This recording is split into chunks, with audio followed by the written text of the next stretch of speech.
uma história que eu gosto muito, que é a questão do cavalo e da zebra, né?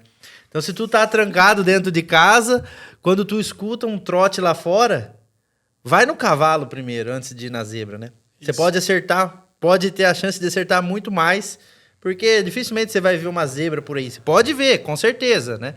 Mas a primeira opção ali precisa ser o cavalo, né?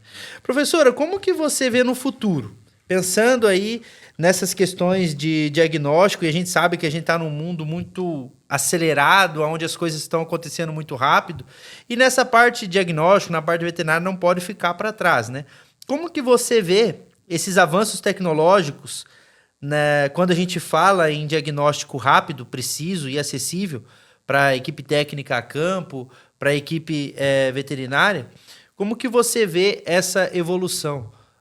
Tem visto alguma tecnologia nova? Tem visto algum trabalho acontecendo? Comenta um pouco com a gente. Enfim, existe tecnologia que não é tão nova assim, mas eu acho que ela é pouco explorada ainda no Brasil.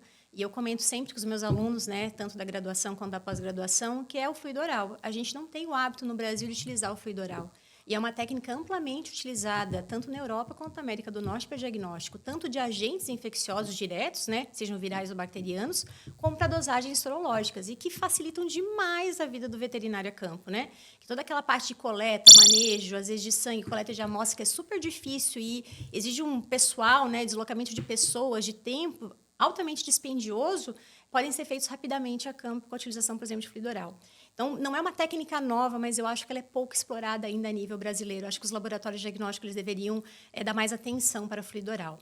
E quando a gente pensa em técnicas novas mesmo, que a gente tem que pensar em termos da suinicultura, eu acho que tem 3 pontos importantes. O primeiro deles está relacionado, por exemplo, com técnicas moleculares mais rápidas de diagnósticos a campo.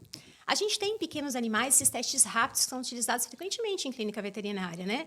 E se a gente for pensar nessa realidade para a suinocultura, a gente não existe a campo. A gente ainda está na dependência de enviar para laboratórios, né?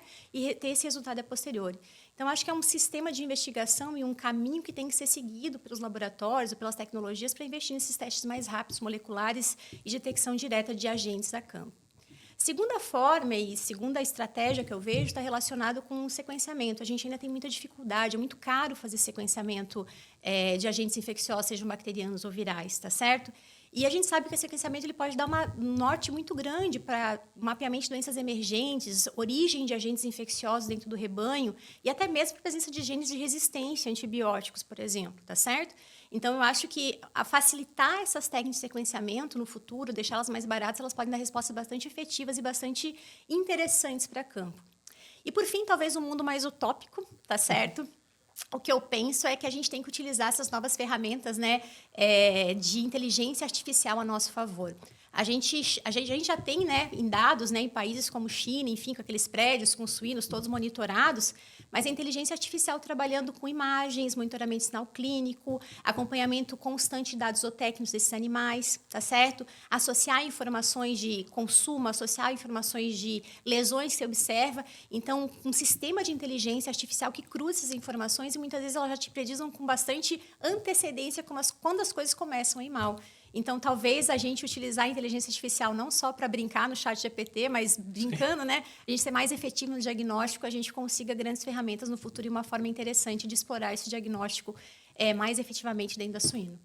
Excelente, professora. A gente teve uma aula recentemente com você na pós-graduação que nós fizemos e me chamou bastante a atenção quando a professora comentou de um diagnóstico robusto, né? Aquela aula sobre perguntar também na granja, entender, não se apegar apenas em uma etapa do diagnóstico, mas tentar entender realmente todas as etapas.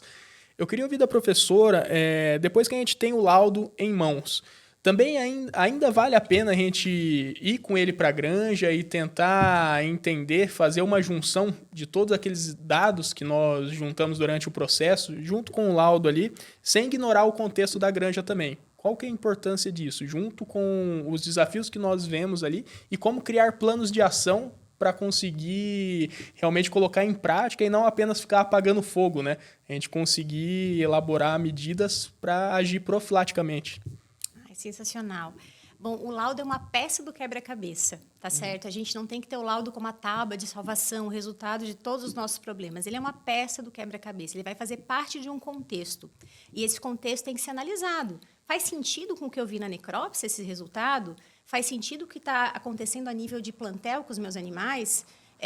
Tem relação realmente com o manejo que foi alterado na granja? Enfim, a gente usa isso como uma pista acessória para complementar esse diagnóstico. Sim, Léo, ele tem que ser levado para a granja, ele tem que ser pensado em conjunto para a gente ser estrategista.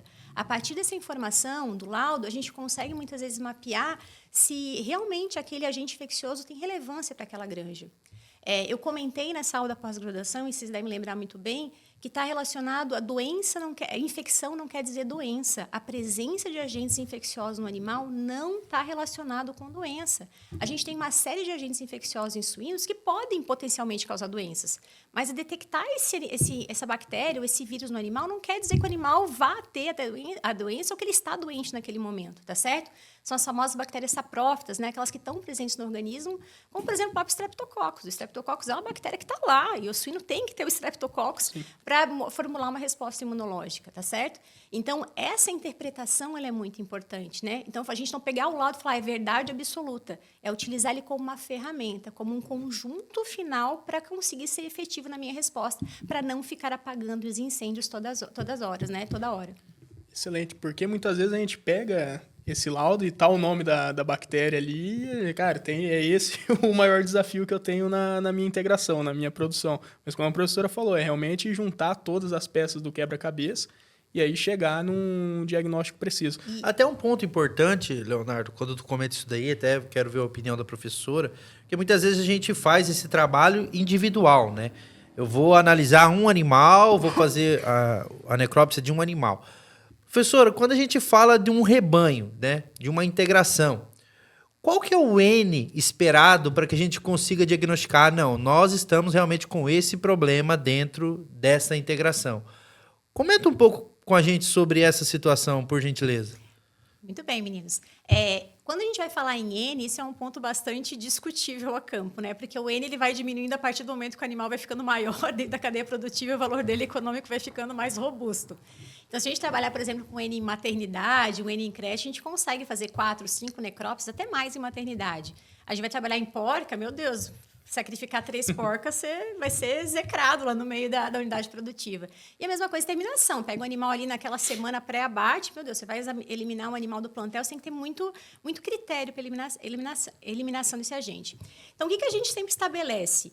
A gente tem que ver a prevalência da doença no rebanho, o quanto que aquele sinal clínico está prevalente, se ele é mais frequente, consequentemente, eu vou ter que necropsiar menos animais para ter exatidão do diagnóstico, achar as lesões associadas àquele agente, tá certo? Então, se a doença for pouco prevalente, a gente vai ter que examinar um pouco mais de animais. Daí, recomendo, se é um animal, por exemplo, na fase final, trabalhar com monitoria de abate, né? É um animal que vai lá para a monitoria de abate, onde eu tenho uma maior concentração de amostragem e, consequentemente, eu consigo ver o perfil dessa lesão, dessa doença, desse agente infeccioso com maior clareza, tá certo? E quando a gente trabalha em animais de maternidade, de creche, quantos você conseguir, tá certo? Com o mesmo quadro clínico, né? Então, no mínimo 3 a 4 animais, se a gente for pensar em creche, né? Dependendo da fase final ou não da fase de creche. E na maternidade, normalmente, isso fica mais fácil da gente conseguir essa amostragem. Perfeito. Professora, você comentou um tema, acho que é super importante, que a gente poderia explorar um pouco mais, e até para o pessoal que talvez não entenda, né? Talvez ainda não está na prática, no dia a dia. Talvez isso não é uma rotina, né, Leonardo?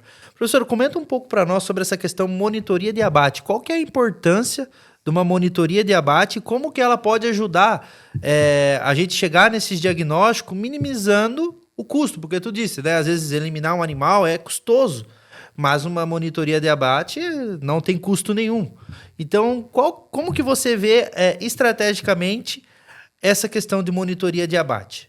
Bom, para agentes respiratórios, ela é extremamente eficiente, tá certo? Porque a gente tem, normalmente, dentro da suinocultura, agentes, como o caso do micoplasma, que eles perduram por muito tempo dentro do tecido pulmonar e, consequentemente, a gente consegue visualizar essas lesões, tanto macroscópicas quanto microscópicas, com bastante eficiência. Então, a gente consegue ver quadros, né, de lesão pulmonar associado com micoplasma. Quando a gente fala de influenza, o período de detecção do agente ele é menor, né? A influenza ela é rápida, ela passa, causa o estrago, vai embora, mas ela deixa o sinal que ela passou por lá. Então, a gente vai ter quadros subagudos ou crônicos de lesão pulmonar, às vezes com infecção secundária associada, tá certo? Então, isso pode te ajudar muitas vezes a pensar se esse suíno passou por um desafio recente ou até mesmo pregresso. E lembrar, pessoal, que quando esses agentes abrem portas, muitas vezes as bactérias acabam vindo, como a gente citou, Pasteurella, Streptococcus, Treponema, enfim, E. coli, um monte de agentes secundários que estão ali da microbiota nasal, eles podem chegar ao pulmão e eles vão deixar um sinal de estrago, tá certo? Então, a gente vai ver que existe uma lesão prévia. Então, a gente consegue voltar no histórico clínico daquele lote e falar assim, opa, faz sentido essa lesão crônica com o quadro agudo que eu tinha lá e talvez associar esses padrões, né, com uma necrópsia que você tenha realizado, com o exame complementar, com aquilo que você está vendo na hora da monitoria de abate. Então, você junta esse quebra-cabeça novamente e você consegue ser mais específico e elucidativo na tua resposta.